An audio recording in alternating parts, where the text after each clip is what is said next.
Breaking news వివేక హత్య case మరో కీలక మలుపు తిరిగింది. ఈ కేసులోని ప్రత్యక్ష సాక్షి రంగన్న మృతిపై ఆమె భార్య ఫిర్యాదు చేశారు. దీంతో పోలీసులు అనుమానాస్పద మృతి కింద కేసు నమోదు చేశారు. వివేక హత్య కేసులో ఒక్కొక్కరిగా సాక్షులు చనిపోతున్నారు. వరుసగా 4 సాక్షులు చనిపోయారు. దీంతో రంగన్న మృతిని అనుమానాస్పద కేసుగా నమోదు చేశామని కడప ఎస్పీ తెలిపారు. రంగన్న మృతిపై పూర్తి దర్యాప్తు చేపడుతున్నామని అన్నారు.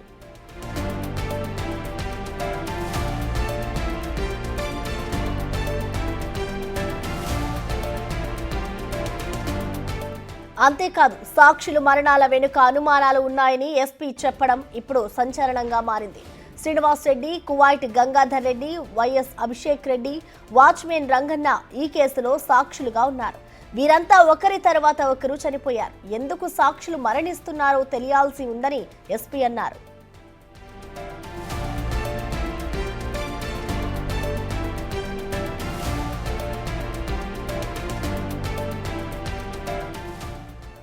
ఈరోజు ఈ మీడియా సమావేశంలో భాగంగా వివేకానందరెడ్డి హత్య కేసులో ప్రధానమైనటువంటి సాక్షి అయినటువంటి పులివెందులకు చెందిన రంగయ్య నిన్న సాయంత్రం 6:43 గంటలకి రిమ్స్ హాస్పిటల్లో చికిత్స పొందుతూ మరణించడం జరిగింది.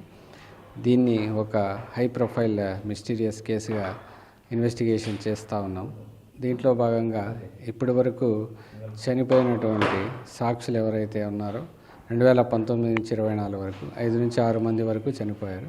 2019లో శ్రీనివాస్ రెడ్డి చనిపోయారు, 2022లో గంగాధర్ రెడ్డి చనిపోయారు, 2024లో అభిషేక్ రెడ్డి చనిపోయారు, అంతకుముందు నారాయణ చనిపోయాడు, ఇప్పుడు రంగన్న 2025 మార్చిలో చనిపోవడం జరిగింది.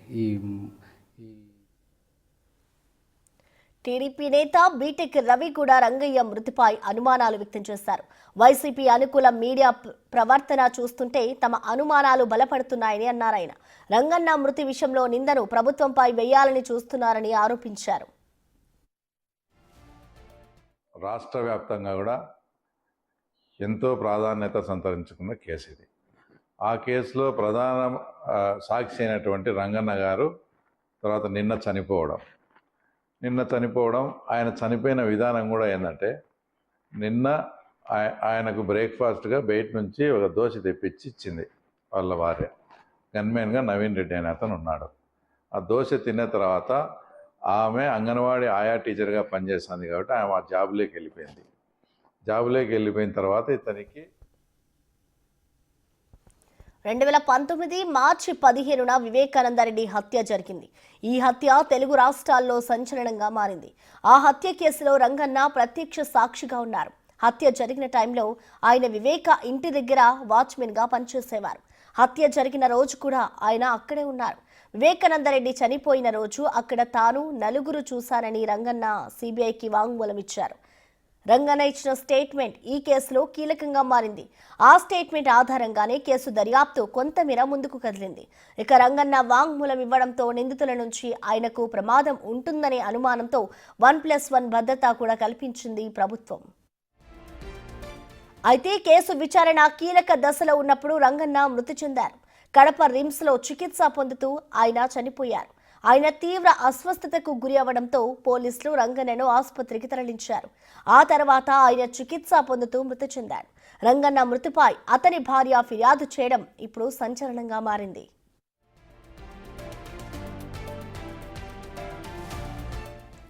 దీనికి సంబంధించిన పూర్తి డీటెయిల్స్ ని మా ప్రతినిధి దామోదర్ అందిస్తారు. లైవ్ ద్వారా దామోదర్, మనం చూస్తూ ఉన్నాం ఇటు వివేకానందరెడ్డి హత్యకి సంబంధించిన సాక్షులు ఎవరైతే ఉన్నారో వారంతా కూడా వరుసగా మరణిస్తూ ఉన్నారు.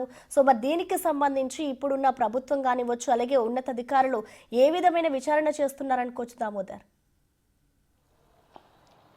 ప్రసన్న 2019లో ఏదైతే వైఎస్ వివేకానందరెడ్డి హత్య తర్వాత జరిగిన పరిణామాల్లో ఇప్పటి వరకు 5 సాక్షులు మరణించారు. నిన్న రంగన్న ఏదైతే వివేకానందరెడ్డి గెస్ట్ హౌస్ వాచ్మెన్గా పనిచేసిన రంగన్న ఆ రోజు ఏదైతే కీలక సాక్ష్యం చెప్పిన వ్యక్తి హత్య జరిగిన సమయంలో అక్కడ బయట ఏదైతే వాచ్మెన్ డ్యూటీ చేస్తున్న రంగన్న మరణించిన తర్వాత దీనిపైన ఒక దర్యాప్తును ఏర్పాటు చేస్తున్నామంటూ కడప ఎస్పీ కూడా ప్రకటించిన నేపథ్యం. మొత్తం మీద 5 సాక్షులు ఇప్పటి వరకు మరణించారు. వీరికి సంబంధించి ఏదైతే 5 సాక్షులు అనుమానాస్పద స్థితిలో మరణించారు. ముఖ్యంగా ఏదైతే తీవ్ర అనారోగ్యంతో మరణించిన అభిషేక్ రెడ్డి తీవ్ర అనారోగ్యంతో 3 నెలల పాటు ఆసుపత్రిలో ఉండి మరణించాడు. ఆ తర్వాత ఏదైతే ఈ రంగయ్యకి సంబంధించి గత 5 సంవత్సరాలుగా అతనికి సెక్యూరిటీ కల్పించినప్పటికీ అతన్ని బయటికి తిరగనీయకుండా వివిధ స్థాయిల్లో అడ్డుకున్నారు. ఎక్కడికెక్కడ అనేక రకాలుగా ఇబ్బందులు పెట్టారంటూ రంగయ్య భార్య సుశీలమ్మతో పాటు కుమారుడు కాంతారావు కూడా నిన్న మీడియాకు తెలియజేసిన పరిస్థితి. మొత్తం మీద తీసుకుంటే 5గురు శ్రీనివాసరెడ్డి, నారాయణ, కువైట్ గంగాధర్ రెడ్డి, రంగన్న, వీరంతా అభిషేక్ రెడ్డి వీరంతా మరణించినప్పుడు తీవ్ర అనారోగ్యానికి గురై మరణించిన పరిస్థితి. వీరు అంతకుముందు ఏదైతే కొంత సంచలనంగా ప్రకటన శ్రీనివాసరెడ్డి కానీ గంగాధర్ రెడ్డి కానీ ఈ కేసు విషయంలో తాము నిజాలు బయట పెడతామంటూ అప్పట్లో ప్రకటించిన కొద్ది రోజులకే వారు మరణించారు. అయితే శ్రీనివాసరెడ్డి అనంతపురం జిల్లాకు చెందిన వ్యక్తి. ఇతను ఏదైతే అప్పట్లో సిబిఐ మీద కూడా ఫిర్యాదు చేసిన పరిస్థితి. ఇలాంటి నేపథ్యంలో వీరు 5గురు మరణించడం అనేక అనుమానాలకు తావిస్తుంది. ఈ కేసును నీరుగార్చడానికి ఈ విధమైన చర్యలు చేపడుతున్నారంటూ జమ్మలమడుగు ఎమ్మెల్యే ఆదినారాయణ రెడ్డి, అదేవిధంగా మాజీ ఎమ్మెల్సీ బీటెక్ రవి కూడా ఆరోపణలు చేసిన నేపథ్యంలో ఈ పరిస్థితులకు సంబంధించి దీనిపైన ఏదైతే డిఎస్పీ స్థాయి అధికారితో ఒక బృందాన్ని విచారణకు ఆదేశిస్తున్నట్లు కూడా కడప ఎస్పీ అశోక్ కుమార్ మీడియాకు తెలియజేసిన పరిస్థితి. మొత్తం మీద అయితే హత్య జరిగిన తర్వాత ఇప్పటి వరకు 5గురు కీలక సాక్షులు మరణించిన పరిస్థితి.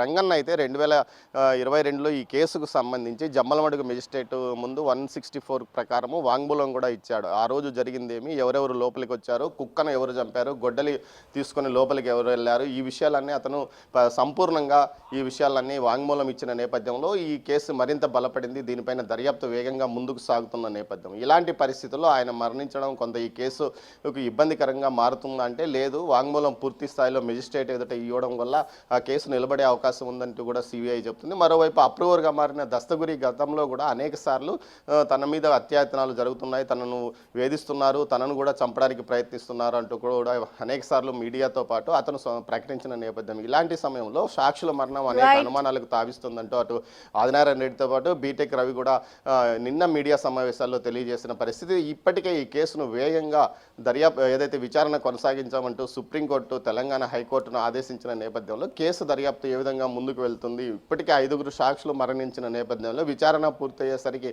ఎంతమంది ఉంటారా ఉండరా అన్న అనుమానాలు కూడా ఏదైతే ఇటు వైఎస్ వివేక కుటుంబం అనుమానాలను ప్రశ్నలను రేకెత్తిస్తుంది. వారు కూడా ఈ విషయాల గురించి చెప్తున్న నేపథ్యంలో కేసు దర్యాప్తు మరింత వేగంగా జరిగే అవకాశం ఉంది. దీంతో పాటు విచారణ కూడా వేగంగా జరగాలంటున్నారు. ముఖ్యంగా ఈ కేసుకు సంబంధించి ఏదైతే కడప ఎంపీ వైఎస్ అవినాష్ రెడ్డి ఈ కేసులో ముఖ్యంగా నిందితుడు, అతని తండ్రి. దీనికి సంబంధించి ఈ విషయాలపైన వెంటనే దర్యాప్తు చేయాలంటూ కూడా అటు సీఎంతో పాటు హోమ్ మినిస్టర్కి కూడా బీటెక్ రవి ఏదైతే విజ్ఞప్తి చేసిన పరిస్థితి కనిపిస్తుంది. ప్రసన్న. Thank you Damodar.